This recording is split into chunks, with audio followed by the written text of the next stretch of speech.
My area is, as I said before, innovation. And I think what I like to do is take the whole change subject and just, redefine it. Because usually when we talk about change, we're talking about stuff that's happening to me that I don't want to happen to me. Whereas innovation is about change that I am driving.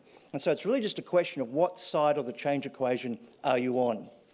If you can see possibilities for change, possibilities for improvement, if you drive that, you're innovating.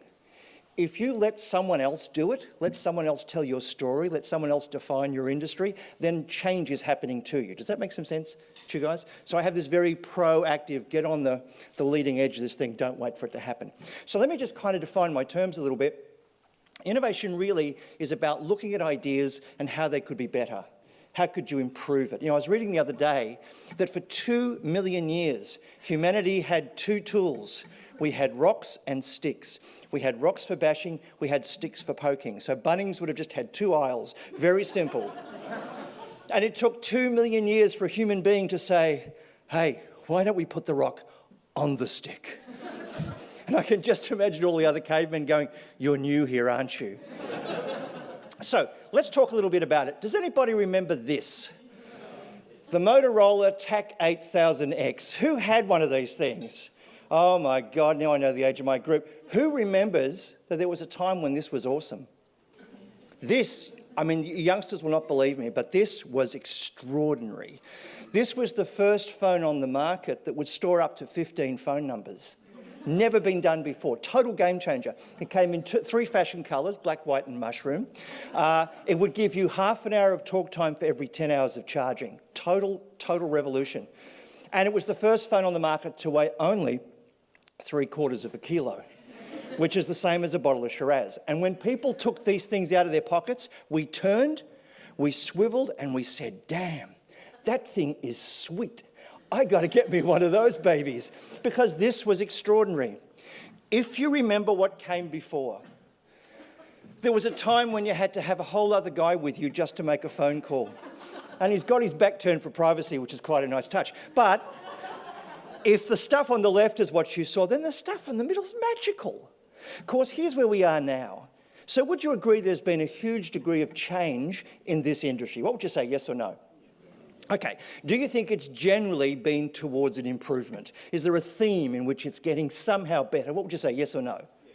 Does that mean we're entirely satisfied with our phones? Why not? Because they're magical.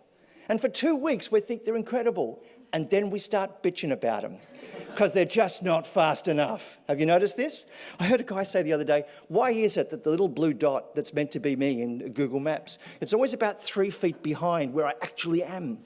And I said, dude, the signal's got to go to space. Will you give it like a second to come back from space? And this is the thing. I work with companies that haven't had a new idea in 100 years. You can go into the boardroom and there's a huge oil painting at the end of the oak table of the last guy to have an idea. And he's got mutton chops and a monocle. It's very kind of hipster, right? So the thing is, now we're not happy with the way it used to be, the way you did it before. That doesn't count anymore. Have you noticed this?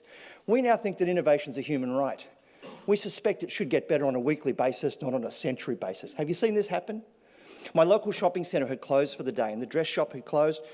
There's a mum and a little girl peering in the window. The girl's about that high. I reckon she must have been about 4. Mum's got her nose against the glass. I shit you not. The little girl put her fingers on the glass and did that. And then she did this, and then she did that. To that little girl's mind, she's thinking, why can't it do what every shiny surface ever does? That's the world we're getting into now. How long you've been doing this doesn't matter anymore. How big you are doesn't matter anymore. Is it the smartest way? That's the only question we're asking. Does that make some sense to you guys? So, this is basically the way I break it down. Making things better by making things different. That 7-word mantra, that's everything I know about innovation. And I can tell you that every organisation loves the first 3 words. They love the idea of making things better. They totally hate the idea of making things different.